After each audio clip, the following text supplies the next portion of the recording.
Hello friends, again welcome back to another video. तो अभी समय हो रहा है 2:27।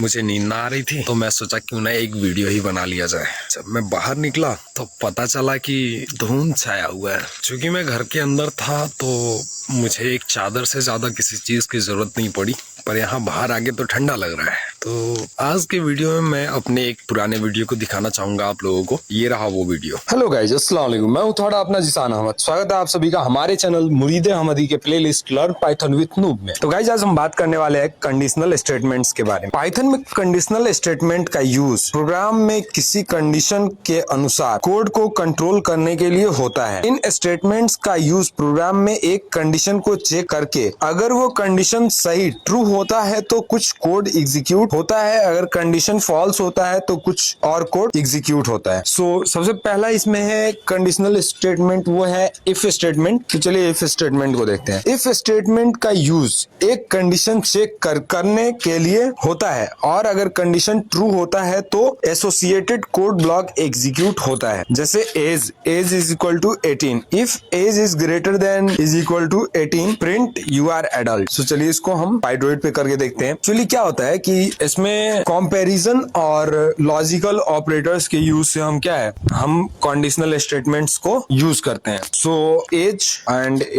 एज नाम का एक वेरिएबल मैं बना लेता हूं और इसमें मैं इंटीजर में कन्वर्ट कर दूंगा। इनपुट लूंगा मैं यूजर से लिए हुए इनपुट को क्या है, मैं इंटीजर में कन्वर्ट कर दूंगा। इसमें लिख दूंगा प्लीज एंटर योर एज। हमने लिख दिया यहाँ पे प्लीज एंटर योर एज। अगर मैं रन करवाऊंगा अभी प्रोग्राम को तो यहाँ पे क्या होने वाला है, हमसे एज में आएगा। तो एज हमने यहाँ पे 25 लिख दिया। क्लिक किया तो कुछ नहीं हुआ ना। मैं यहाँ पे क्या करूंगा, यहाँ पे कुछ करके मैं आपको दिखाता हूँ। यहाँ पे मैं कंडीशनल स्टेटमेंट का इस्तेमाल करूंगा और लिखूंगा इफ। इफ एज नाम का वेरिएबल इज ग्रेटर देन और equal to, if age is greater than equal to 60। यहाँ पे क्या है, हमें कॉलन देना है। यहाँ पे करना है print प्रिंट और डबल कोड देना है और यहाँ पे लिखना है हमें you are eligible for 50% discount on your railway ticket. इस प्रिंट को हमने कुछ स्पेस देकर लिखा है। कुछ स्पेस देकर हमने इस प्रिंट को इसलिए लिखा है क्योंकि यहाँ पे आइडेंटिफिकेशन का क्या है, प्रॉब्लम हो जाता है। इफ अपने बॉडी को नहीं पहचान पाता है तो क्या है, एरर थ्रो कर देता है। ओके, जब भी हम इफ स्टेटमेंट को अप्लाई करेंगे तो उसका जो भी ब्लॉक कोड होगा, इफ में, एल्स में, इफ एलिफ में, सभी ब्लॉक कोड्स को ठीक है सेम स्पेस पे सेम आइडेंटिफिकेशन पे लिखेंगे, अदरवाइज एरर होगा। यहाँ पे क्या करता हूँ मैं, अब इसको मैं रन करता हूँ। मैंने रन किया, एज हमसे मांगा गया, हमने एज में क्या है 70 इंटर कर दिया। देख सकते हैं you are eligible for 50% discount on your railway ticket. यहाँ पे इसमें हमने एक काम नहीं किया है, वो है हमने यहाँ पे कॉलन और स्पेस को नहीं लगाया है, जिससे वो क्लियरली विजिबल नहीं हो रहा है। फिर से एक बार मैं प्रोग्राम को रन करता हूँ और इस बार मैं 11 डालता हूँ तो इस बार कुछ नहीं हो रहा है। कुछ नहीं इसलिए हो रहा है क्योंकि हमने यहाँ पे दूसरा कोई स्टेटमेंट का इस्तेमाल नहीं किया, दूसरे कंडीशनल स्टेटमेंट का। यहाँ पे क्या पूछा गया कि अगर if age greater than is equal to 60 then print you are eligible for 50% discount on your railway ticket. तो इसमें पूछा ये गया है कि अगर जो बंदा टिकट लेना चाह रहा है तो उससे उसका डिटेल्स तो मांगा जाएगा। अब उसके डिटेल्स में हमें एज भी चाहिए। एज अगर वो 60 प्लस डालता, अगर वो एज 60 प्लस डालता है तो उसको आप यहाँ पे क्या है 50% डिस्काउंट उसके किराए पे क्या है उसको ऑफर कीजिए, रेलवे टिकट के किराए पे। ओके, और अगर वो 60 से कम है तो उसको कोई आंसर मत दीजिए, छोड़ दीजिए चुपचाप। अब मैं क्या कर रहा हूँ, अब मैं यहाँ पे एल्स लगा रहा हूँ, ELSE, ताकि आप चुपचाप नहीं रहो उस वक्त। एल्स और फिर हम यहाँ पे क्या करेंगे, print प्रिंट और फंक्शन के अंदर you have to pay total amount for TICKET, you have to pay total amount for ticket. Run करके देखते हैं। तो गाइज यहाँ पे एज आया है, तो एज में अगर मैं 70 डालूंगा या 65 डालूंगा तो क्या आएगा, you are eligible for 50% discount on your railway ticket. मैं इस बार 11 डालता हूँ, एंटर करता हूँ मैं। You have to pay total amount for ticket. इस तरह से हम क्या करते हैं, इस तरह से हम इफ एल्स का इस्तेमाल करते हैं। और आइडेंटिफिकेशन का हमने बताया था, तो ये प्रिंट है और इसको मैंने कितना स्पेस दे करके लिखा है देख सकते हैं आप, और ऊपर वाला प्रिंट भी बिल्कुल इसके सामने ही है। यहाँ पे मैं एक स्पेस को कम करके आपको दिखाता हूँ कि कैसे एरर आता है। ओके, तो एक ही स्पेस कम हुआ है, रन कर दिया मैंने और 11 you have to pay total amount. चलिए गाइज, अच्छा एरर नहीं आया, ठीक है। लेकिन अगर इसको एक बार और मैं डिलीट करता रहूँ तो यहाँ पे एरर आ जाएगा। देख सकते हैं यहाँ पे आइडेंटिफिकेशन एरर आ गया, एक्सपेक्ट सिलेक्टेड एन आइडेंट ब्लॉक। सो इसको मैं क्या करूंगा, इसको मैं स्पेस से सेपरेट कर दूंगा। तो 4 स्पेस से सेपरेट करने के बाद ये क्या है, बराबर हुआ है। सो इस बार अगर 23 भी मैं डालता हूं तो मुझे क्या मिलेगा, you have to pay total amount for ticket. सो ये तो हो गया गाइज इफ और एल्स स्टेटमेंट। अब हम इफ एल्स का इस्तेमाल कैसे करते हैं, चलिए हम अब उसको देखते हैं। सेम को रहने देते हैं और यहाँ पे बस हम क्या है, एल्स स्टेटमेंट के बीच में घुस जाते हैं और यहाँ पे हम लिख देते हैं elif. So elif ELIF, elif is lesser than equal to 11।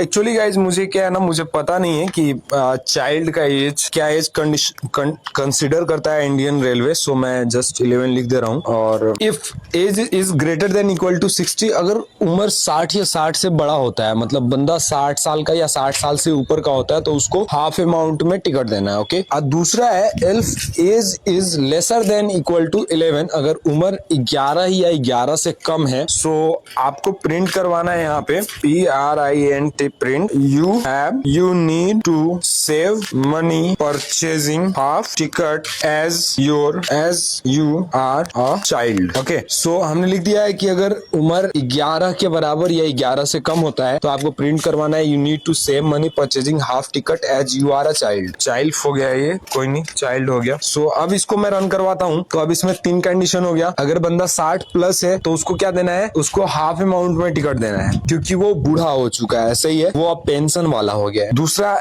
If age is lesser than is equal to 11 लिखा है हमने। So print you need to save money purchasing half ticket as you are a child. और तीसरा हमने ये दिया है कि अगर ये दोनों कंडीशन, अगर बंदा 11 से 60 का बीच का है, 11 से ना ही कम है ना ही 60 से ज्यादा है, इन दोनों के बीच का है, सही है, तो फिर आपको प्रिंट करना है you have to pay total amount for ticket. So run करके देखते हैं इसको गाइस क्या होता है। एरर ना है। सो एरर नहीं है। अब मैं यहाँ पे 47 कर देता हूँ एज। सो देख सकते हैं you have to pay total amount for ticket. फिर से मैं इसको रन करता हूँ और इसको मैं 9 साल कर देता हूँ। So you need to save money purchasing half ticket as you are a child. So अगर मैं इसको 67 कर देता, 61 करता हूँ, अगर 60 भी मैं करूंगा तो सेम ही रिजल्ट आएगा। सो 60 कर लेता हूँ। You are eligible for 50% discount on your railway ticket. सही है। इफ एलिफ, और इसमें और भी एलिफ करके ऐसे लगाया जा सकता है। अगर आपके पास और कंडीशन है तो एलिफ एलिफ एलिफ करके आप लगा सकते हैं। सो गाइज आज इसी वीडियो में हम देखने वाले हैं एक एक्सपेरिमेंट करके क्या होता है या फिर नहीं होता है। ओके। सो पहले इसको मैं क्या करूंगा, पहले इसको मैं कमेंट कर दूंगा और कमेंट करने के बाद गाइज आज हम देखने वाले हैं कि पाइथन की मदद से एक सिंपल कैलकुलेटर को हम कैसे बना सकते हैं। ओके। कंडीशनल स्टेटमेंट का, लॉजिकल ऑपरेटर्स का और क्या बोलते हैं असाइनमेंट ऑपरेटर्स का, सॉरी कंपैरिजन ऑपरेटर्स का इस्तेमाल। सो चलिए देखते हैं कि एक कैलकुलेटर कैसे बनाया जा सकता है। सो कैलकुलेटर बनाने के लिए सबसे पहले हमें चाहिए इनपुट, 3 इनपुट। एक इनपुट जिसमें एक ऑपरेंड इंटर किया जाएगा, दूसरा इनपुट जिसमें दूसरा ऑपरेंड इंटर किया जाएगा और तीसरा इनपुट जिसमें हम ऑपरेशंस को सिलेक्ट करेंगे कि इन दोनों ऑपरेंड्स पे क्या ऑपरेशन परफॉर्म करना है। ऑपरेंड्स बोले तो 2 और 2 जोड़ते हैं तो क्या है 4 हो जाता है। तो इसमें जो 2 और 2 है ना, ये दोनों ऑपरेंड्स है और जो जोड़ना है ना ये ऑपरेशन होगी। तो चलिए देखते हैं। तो सबसे पहले हम लेते हैं ऑपरेंड 1, OPERAND ऑपरेंड 1। सो ऑपरेंड 1 नाम का हम वेरिएबल बनाए हैं और यहाँ पे हमको क्या करना है, यहाँ पे हमें यूजर से इनपुट लेना है और उस इनपुट को टाइप कास्ट करके इंटीजर करने के बाद हमको ऑपरेंड 1 में क्या सेव करना है। हम इसको सबसे पहले इंटीजर में टाइप कास्ट करेंगे इंटीजर फंक्शन की मदद से और इसके अंदर हम इनपुट लेंगे ताकि हमारा इनपुट क्या है टाइप कास्ट हो जाए। Enter integer, enter any number. Okay. So यहाँ पे हमने लिख दिया इंटर एनी नंबर और यहाँ पे हम स्पेस दे देंगे। अब हम क्या करेंगे, अब हम दूसरा ऑपरेंड बनाएंगे OPERAND ऑपरेंड 2। सो इस बार हम क्या करेंगे, ऑपरेंड 2 के अंदर भी हमें सेम क्या है टाइप कास्टेड डाटा चाहिए। हमको क्या है स्ट्रिंग नहीं चाहिए, हमको इंटीजर चाहिए और इनपुट हमें कभी इंटीजर ऑटोमेटिकली देगा नहीं। सो हम यहाँ पे क्या करेंगे, इनपुट फंक्शन को हम फिर से कॉल करेंगे और इसमें हम फिर से लिख देंगे इंटीजर फंक्शन के अंदर हम इनपुट फंक्शन को कॉल करेंगे और इसमें हम फिर से लिख देंगे इंटर एनी नंबर। सो यहाँ पे भी हमने इंटर एनी नंबर लिख दिया। अब हमें क्या करना है, अब हमें जो करना है वो ये है कि ऑपरेशन नाम का एक OPERATION ऑपरेशन नाम का एक वेरिएबल बनाना है और इज इक्वल टू इनपुट। और यहाँ पे हमें इनपुट लेना है यूजर से और इंटर सिलेक्ट ऑपरेशन नहीं कर सकते हैं लेकिन यहाँ पे enter the value. So value में हम यहाँ पे कुछ क्या है, कुछ चीजें दे देंगे ऑलरेडी, जिसमें से चूज करके आपको अब यहाँ पे क्या करूंगा, प्लस का साइन दे दूंगा, फिर कॉमा से सेपरेट करके फिर माइनस का साइन दे दूंगा, फिर कॉमा से सेपरेट करके फिर मैं स्टार का साइन दे दूंगा, फिर कॉमा सेपरेट करके स्लैश का साइन दे दूंगा। ओके, सो आपको इन्हीं किसी ऑपरेशन में से कोई सा भी एक ऑपरेशन क्या है, परफॉर्म करवाना है। ओके, सो अब मैं क्या करूंगा, if operation is equal to minus, हमने डबल कोट्स में माइनस को इसलिए लिखा है गाइस क्योंकि आप देख सकते हो ऑपरेशन में डायरेक्ट हमने इनपुट और इंटर द वैल्यू कर दिया है। सही है, इसमें गाइस होने ये वाला है कि ऑपरेशन में जो भी वैल्यू स्टोर होगा ना, जो भी यूजर इनपुट देगा जो कि ऑपरेशन में स्टोर होगा, जो तीसरा इनपुट है वो क्या है, एज अ स्ट्रिंग फॉर्म में सेव होगा। सही है, तो ऑपरेशन का यहाँ पे तुलना कर ले रहे हैं हम कि अगर स्ट्रिंग डबल कोट्स के अंदर जो माइनस है उसके बराबर अगर आपका ऑपरेशन हो रहा है, देन यहाँ पे हमें टैब चाहिए, लेकिन टैब तो मुश्किल, हाँ मिल गया। यहाँ पे हमें क्या करना है, यहाँ पे हमें कॉलन दे देना है, अन्यथा क्या है, एरर हो जाएगा। सो यहाँ पे print प्रिंट, और प्रिंट के फंक्शन में हमें क्या करना है, सॉरी ज्यादा बड़ा फंक्शन खुल गया था, हमें छोटे फंक्शन में करना है। तो प्रिंट के फंक्शन में हमें करना है operand operand 1 and plus operand 2। और यहाँ पे जब ये प्रिंट हो गया तब हमें आना है यहाँ पे और फिर हमें एलिफ करना है, और एलिफ करने के बाद एलिफ में हमें चेक करना है operation is equal to double quotes के अंदर प्लस का साइन दे देंगे। ओ सॉरी, इसको तो हमें माइनस करना था ना, हमने प्लस कर दिया। सो ये माइनस कर देंगे हम प्लस, तो यहाँ पे भी हमें क्या है, कॉलन लगा लेना है। देन प्रिंट, और फंक्शन के अंदर हमें क्या करना है, OPRAND ऑपरेंड 1 और प्लस ऑपरेंड 2। सो अब हमें क्या करना है, अब हमें नेक्स्ट देखना है, और नेक्स्ट में भी हमें क्या करना है, elif operation is equal to double quotes, और इसमें क्या हो सकता है, स्टार। सो यहाँ पे हमें क्या कॉलन देना है, और फिर यहाँ पे इंटरप्रेस करना है और लिखना PRINT प्रिंट, और फंक्शन के अंदर लिखना है OPRAND ऑपरेंड 1 और star operand 1 star operand 2। So अब हमें जो करना है वो करना है elif operation is equal to double quotes के अंदर ये स्लैश है अगर, सो यहाँ पे क्या परफॉर्म करना है, यहाँ पे हमें पहले एक टैब देना जरूरी है। सो टैब दे दिया है मैंने PRINT प्रिंट, और प्रिंट फंक्शन के अंदर हमें क्या करना है, ऑपरेंड 1 स्लैश ऑपरेंड 2। सो ये एलिफ के बाद मैंने ना कॉलन नहीं दिया है तो ये एरर कर सकता था। सो अब हमें क्या करना है, अब हमें करना है ELSE और एल्स के बाद हमें कॉलन दे देना है प्रिंट, और प्रिंट फंक्शन के अंदर हमें लिख देना है invalid operation. So I hope कि मेरा प्रोग्राम सर रेडी हो गया है, तो चलिए इसको रन करवा के देखते हैं। तो रन करवा दिया हमने, तो यहाँ पे 11 इंटर 5 इंटर। सो 11 और 5 के साथ मैं प्लस करवाना चाहूंगा, देखता हूँ। तो देख सकते हैं गाइज यहाँ पे मेरा कैलकुलेटर ने काम कर दिया और 16 हो गया। सही है, फिर मैं एक बार बैक करता हूँ, फिर से रन करता हूँ। तो 11 माइनस, सॉरी यहाँ पे माइनस नहीं करना ना, 11 फिर दूसरा वैल्यू देना है 22, और फिर हमें क्या है, माइनस का साइन देना है। तो देख सकते हैं 11 में से 22 को कम किया गया है, तो -11 आया है। सो एक बार और हम करवाते हैं, और इसको 5, और फिर दूसरा वैल्यू भी मैं 5 ही दूंगा, और इस बार मैं स्टार करके देखता हूँ क्योंकि मुझे इसको मल्टीपल करना है। सो देख सकते हैं यहाँ पे गाइज 25 हो गया है। नेक्स्ट में एक बार और रन करता हूँ मैं, और यहाँ पे 12 एंटर करता हूँ मैं, और इसको मैं 3 से डिवाइड करता हूँ, स्लैश। सो देख सकते हैं 4.0 हो गया है। ओके, अगर यहीं पे हमने क्या है, थोड़ा सा एक बार मैं ऑपरेंड्स को ना चेंज करके देखता हूँ, एक और ऑपरेंड में यहाँ पे अप्लाई करके देखता हूँ, एक और एलिफ में लगा के देखता हूँ। यहाँ पे elif OPRATION operation is equal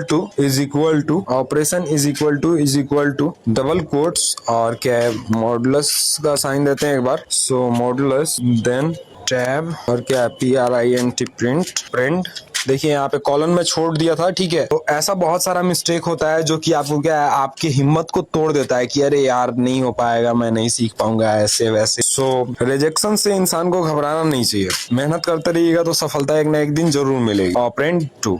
okay, सो एक बार इसको भी मैं चेक कर लेता हूँ। तो हमने क्या किया था, 12 को 4 से डिवाइड किया था, तो इसको भी हम 4 से ही करेंगे, लेकिन इस बार मैं क्या यूज करूंगा, मॉडुलस का साइन यूज करूंगा। सो देख सकते हैं यहाँ पे क्या है, 0 आंसर बताया है, तो 4 3 12, तो आई होप सो इसने क्या है आपको रिमाइंडर के बारे में बताया है। यहीं पे एक और साइन मैं यहाँ पे अप्लाई करके देख लेता हूँ, जो कि हमने क्या है पिछले वीडियोस में सीखा था। सही है, तो वो साइन अगर अप्लाई करता हूँ मैं तो क्या होता है, एलिफ प्रेशन is equal to double quotes के अंदर स्लैश। सो इसको एक बार देख लेता हूँ मैं, क्या होता है कुछ या एरर आता है, PRINT ऑपरेंड 1 और ऑपरेंड 1 स्पेस स्लैश ऑपरेंड 2। सो इसको मैं रन करके देखता हूँ एक बार। 11 4 और फिर ऑपरेंड देना है डबल स्लैश। तो आई होप सो कि यहाँ पे 2 आंसर आएगा। सो यहाँ पे आंसर 2 आ गया है। ये आंसर इसलिए 2 आया है गाइस क्योंकि यहाँ पे क्या है, आंसर तो 2 पॉइंट समथिंग है, लेकिन डबल स्लैश लगाने से हमें क्या है, सिर्फ उसका इंटीजर पार्ट मिलता है, हमें क्या है फ्लोट वैल्यू को नेग्लेक्ट कर दिया जाता है। आपने अगर पिछले वीडियोस को देखा होगा तो इन सभी चीजों को हमने वहां पे क्या है सीखा है। सो गाइज आज के वीडियो में बस इतना ही। अगर वीडियो अच्छी लगी हो, इन्फॉर्मेटिव लगी हो, तो वीडियो को लाइक करना, चैनल को सब्सक्राइब करना बिल्कुल ना भूलें। सो मिलते हैं फिर नेक्स्ट वीडियो में। फ्रेंड्स, अगर वीडियो अच्छा लगा हो तो वीडियो को लाइक कर दें और वीडियो पर कमेंट के तौर पे यस लिखें। अगर आप चाहते हैं कि मैं इस प्लेलिस्ट को फिर से स्टार्ट करूं, तो एक्चुअली हुआ क्या था कि जब मैंने कंटेंट क्रिएटिंग की जर्नी को स्टार्ट किया था, जब मुझे पहली बार पता चला था कि यूट्यूब पे कंटेंट क्रिएटिंग करने का, वीडियोस पोस्ट करने का पैसा मिलता है, तब मैंने लर्न पाइथन विथ नूब नाम से एक चैनल बनाया था और उस चैनल के बहुत सारे नाम चेंज किए थे मैंने। तब मुझे वीडियो एडिटिंग के बारे में भी कुछ पता नहीं था और वीडियो को ऑप्टिमाइज कैसे करते हैं, इन सब चीज़ों के बारे में भी कुछ पता नहीं था। अभी भी बहुत ज़्यादा कुछ पता नहीं है, अभी भी मैं बस बिगनर लेवल पे हूँ। हाँ, लेकिन मैं उस दिन से आज बेहतर हूँ। तो उस टाइम मैंने जो चैनल स्टार्ट किया था और उस पर ये वीडियोज पोस्ट किए थे, तो इस पे मुझे बहुत ज़बरदस्त रिजेक्शन मिला था और बहुत हैवी फेलियर मिला था। फाइनली मेरा दिल कर रहा है इसको फिर से मैं स्टार्ट करूं। स्टार्ट करने में अब ये है कि मैं आप लोगों पे छोड़ रहा हूं। अगर आप लोग चाहते हो कि मैं इसको फ्री रखूं, इस कोर्स को मैं फ्री रखूं, तो आप लोग कमेंट में यस लिखो। अगर कमेंट में 100 कमेंट्स, अलग अलग प्रोफाइल के 100 कमेंट्स पूरे हो जाते हैं यस यस लिखकर, तो मैं इस कोर्स को फ्री में पोस्ट करूंगा। अदरवाइज मैं इसको सब्सक्रिप्शन पे पोस्ट करूंगा। वो जो भी ऑडियंस मेरा सब्सक्रिप्शन लिए होंगे, सिर्फ उन्हीं को ये वीडियोस देखने को मिलेगा और सब्सक्रिप्शन के चार्जेस होंगे लगभग 200 या 300 रुपए पर मंथ। और वहाँ पे मैं मोस्टली महीने दिनों में 20 वीडियोज पोस्ट करूंगा, जो कि 10-10 मिनट्स के होंगे और एक टॉपिक का होगा। अगर मैं इसको फ्री में भी करता हूं तो कुछ ऐसा ही होगा, 10-10, 15-15 मिनट, 20-20 मिनट के वीडियोज होंगे, एक टॉपिक होगा हर एक वीडियो में, और महीने दिन में 20 वीडियोज पोस्ट किए जाएंगे। इससे ज्यादा हो सकता है, पर इससे आई डोंट होप कम होगा। सो फ्रेंड्स, हरी अप, जल्दी कीजिए और फॉलो करना ना भूलिए मुझे।